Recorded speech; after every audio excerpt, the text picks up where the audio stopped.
Variety ആയിട്ടുള്ള എന്തെങ്കിലും ഉണ്ടാക്കിയാലോ. അപ്പോൾ അതിനായിട്ട് ഞാനൊരു A4 എടുത്തിട്ട് ഒരു റെക്റ്റാങ്കിൾ ഷേപ്പ് വരച്ചു കൊടുക്കുന്നുണ്ട്. ഒരു കുഞ്ഞ് റെക്റ്റാങ്കിളാണ് നമ്മൾ ഉദ്ദേശിച്ചത്, കാരണം ഞാൻ ഒരു നെയിം സ്ലിപ്പാണ് ഉണ്ടാക്കുന്നത്. എന്നിട്ട് അതിൻ്റെ അടുത്തൊരു ഹണി ബി വരച്ചിട്ടുണ്ട്. ഹണി ബി ഈ നെയിം സ്ലിപ്പ് ബോർഡ് പിടിച്ച് നിൽക്കുമ്പോഴാണ് ഞാൻ ഉദ്ദേശിച്ചത്. എന്നിട്ട് അങ്ങനെ വരച്ചു കൊടുക്കുക ഒരു ഹണി ബീനെ. എന്നിട്ട് നമ്മളതിനെ പെന്നുകൊണ്ട് ഹൈലൈറ്റ് ചെയ്യുക. പിന്നെ സാധനം ഇഷ്ടമായാൽ കമൻറ്റ് ചെയ്യാൻ മറക്കണ്ട. പിന്നെ ഞാൻ അങ്ങനെ ഫേസൊക്കെ വരച്ച് കംപ്ലീറ്റ് ആക്കിയിട്ടുണ്ട്. പിന്നെ ഹണി ബീക്ക് ബാക്കിൽ ലൈൻസ് വേണ്ടല്ലോ, അപ്പോൾ ഞാനൊരു ലൈൻസും വരച്ചു കൊടുത്ത് പിന്നെ ഒരു കുഞ്ഞ് ടെയിലും വരച്ചു കൊടുത്തിട്ടുണ്ട്. എന്നുവെച്ചാൽ അതിൻ്റെ ഒരു ബാക്കിലുള്ള ഒരു ഇതില്ലേ, അതാണ് ഞാൻ ഉദ്ദേശിച്ചത്. എന്താണെന്ന് നിങ്ങൾക്ക് അറിയൽ കമൻറ്റ് ചെയ്യാം. എന്നിട്ട് ഞാൻ ഒരു ബോക്സ് പോലെ പെന്നോണ്ട് വരച്ചു കൊടുത്തിട്ടുണ്ട്. ഈ ബോക്സിൻ്റെ കോർണറില്ലേ, അത് ഞാനൊന്ന് വളച്ചാണ് വരച്ചു കൊടുത്തത്, കാരണം ഒരു വെറൈറ്റി ആയിക്കോട്ടെ വെച്ചിട്ടാണ് ഞാൻ അങ്ങനെ വരച്ചു കൊടുത്തത്. എന്നിട്ട് ബ്രൗൺ കളർ ഞാൻ കളർ ചെയ്തെടുത്തിരുന്നു. എന്നിട്ട് അതിൻ്റെ ഇടയിൽ കൂടി യെല്ലോയും കളർ ചെയ്ത് കൊടുത്തു.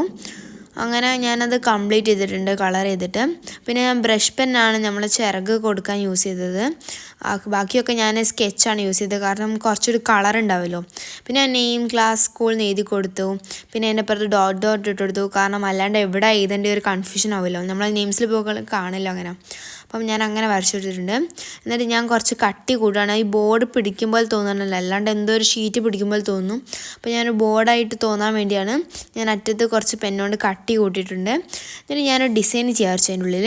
അപ്പോൾ നമ്മൾ ഹണി ബി ആണല്ലോ വരച്ചു കൊടുത്തത്. അപ്പോൾ ആ ഹണി ബീൻ്റെ ഈ നിൽക്കുന്ന സ്ഥലമല്ലേ, നമ്മളൊരു കൂട് പോലുള്ള ഇതില്ലേ, അപ്പോൾ അതാണ് ഞാൻ ഉദ്ദേശിച്ചത്. അപ്പോൾ അങ്ങനെ ആ സ്ക്വയർ പോലെ ആ ഷേപ്പ് വരച്ചു കൊടുത്തിട്ടുണ്ട്. പിന്നെ ഞാൻ അടുത്ത ലെയർ വരച്ചത് ഒരു ഹാഫ് പോലെയാണ്, കാരണം അത് പീസാക്കി ഒരു ഇത് ലുക്ക് കിട്ടാൻ വേണ്ടിയാണ് ഞാൻ അങ്ങനെ വരച്ചത്. എന്നിട്ട് ഞാൻ കളറൊക്കെ കൊടുത്ത് അത് വെട്ടിയെടുത്തിട്ടുണ്ട്.